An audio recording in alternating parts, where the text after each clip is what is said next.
Mortal Kombat has introduced to the gaming world some of the most iconic characters who are instantly recognized even by those who have never played the game. But throughout the years, there have been many characters that just didn't have any success due to several reasons, including poor signature moves, bad storyline, or simply the character in and of itself. In this list, we're counting down the worst characters in Mortal Kombat. You participate in the most important Mortal Kombat in history. Number 10. Striker. Striker was introduced in Mortal Kombat 3 as a policeman whose main job is to protect Earthrealm citizens from Shao Kahn's army. But what's so funny is that his attire looked more like a teenage skateboarder rather than an officer. This is actually the main reason why Striker has appeared in completely different uniforms throughout the games, but despite everything, this guy still remains one of the least popular fighters out there. Number 9. Reiko. Oh, Shao Kahn knows about that? Tell him I will no longer enter his chamber or wear his helmet. But just between us, his helmet will belong to me in due time. Not much is known about this mysterious warrior except the fact that he's a Shao Kahn wannabe, not only for his attire, which shares a notable similarity to Shao Kahn's, but also because of the fact that he often likes to sneak into Kahn's chamber room and wear his helmet, just to have a taste of the magnificence of being a real emperor.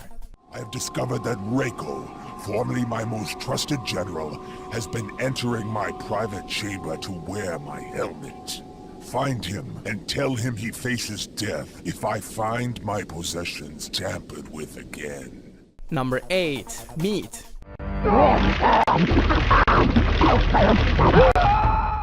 Many argue whether Meat should be considered an actual character because he only served as the model used for characters who are skinned alive from fatalities in MK4. But the fact of the matter is that he was given an entire storyline in MK Armageddon, but for some reason, not much effort was put into his signature moves, which are mostly borrowed from other characters, making him one of the flattest and most boring fighters to choose from. Number 7. Shujinko. I am Shujinko, champion of the Elder Gods. I am searching the realms for artifacts that will aid in the fight against evil. My quest has led me here. Despite being the main protagonist of Mortal Kombat Deception, Shujinko is one of the least popular combatants out there. This comes as no surprise, since he got bamboozled more than all other characters combined. As an adventurer, Shujinko traveled the realms and learned the combat skills of many warriors, but at the same time, his ego drove him into making many mistakes, such as helping agents that are members of the Brotherhood of Shadow Clan and acting like a mercenary at times. But all these mistakes really pale in comparison to when he unknowingly and foolishly served the Dragon King Onaga by bringing together the lost Kami Dogo from the 6 realms. For now, I will take these artifacts you have so dutifully collected for me. I am afraid they will not make it into the hands of the Elder Gods after all. Number 6. Boraicho. You're drunk. Go back to sleep. Just like the case of Shujinko, Boraicho isn't really a big of a deal when it comes to his fighting style or storyline. Despite being a trainer, he is in no way considered a well-rounded combatant by any means. In fact, he has usually topped lists of the worst movesets and fatalities.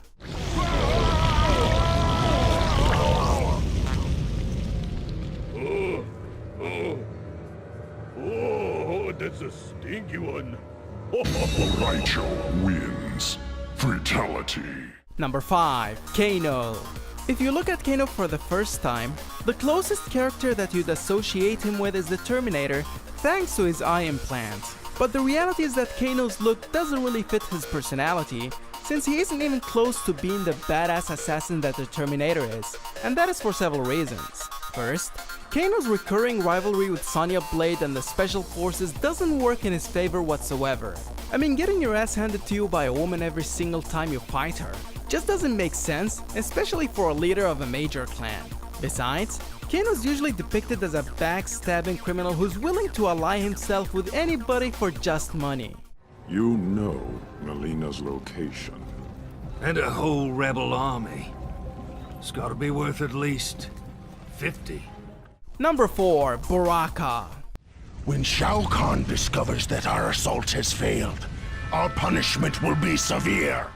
The problem with Baraka and the entire Tarkatan race is that they've all got the role of servants despite their large numbers and impressive superpowers. According to the storyline, the Tarkatans populate the vast wastelands of Outworld, but yet their loyalty has always been committed to Shao Kahn, the same tyrant who conquered and invaded their lands. But at least he passed down his throne to a half-Tarkatan Melina after his demise at the hands of the Elder Gods. How dare you!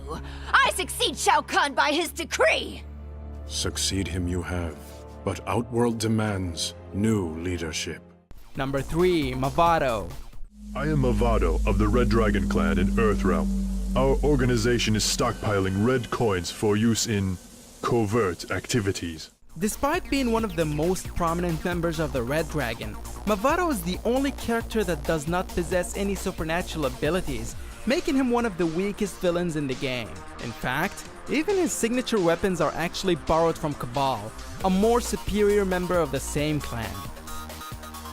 Number 2. Shang Tsung. If you defeat all of your opponents, you will face one final challenge.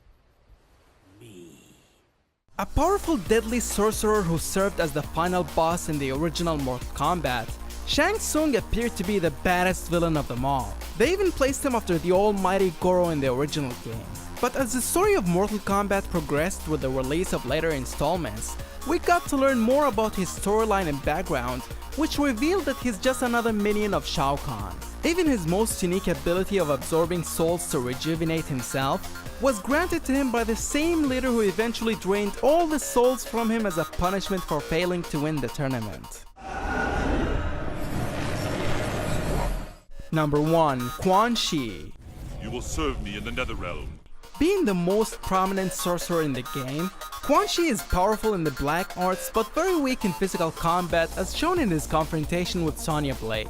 But Quan Chi isn't just weak, he's also a thief, an instigator, and a betrayal all at the same time.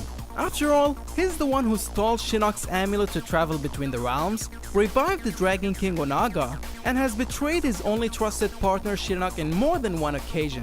In addition, unlike Shao Kahn and other villains, Quan Chi usually resorts to incitement and provocation in order to achieve his sinister goals, since he isn't powerful enough to face his adversities in physical combat. A good example is the rivalry between Sub-Zero and Scorpion, which he ignited in order to make sure he got away with the murder of the Shirai Ryu clan. I created Scorpion from Hasashi's soul after he died. We observed the agreement. The letter, not the spirit. You are owed nothing. Did I leave out a character that you despise? Let us know in the comment section below. For more, make sure to like the video and subscribe to Game Illusion.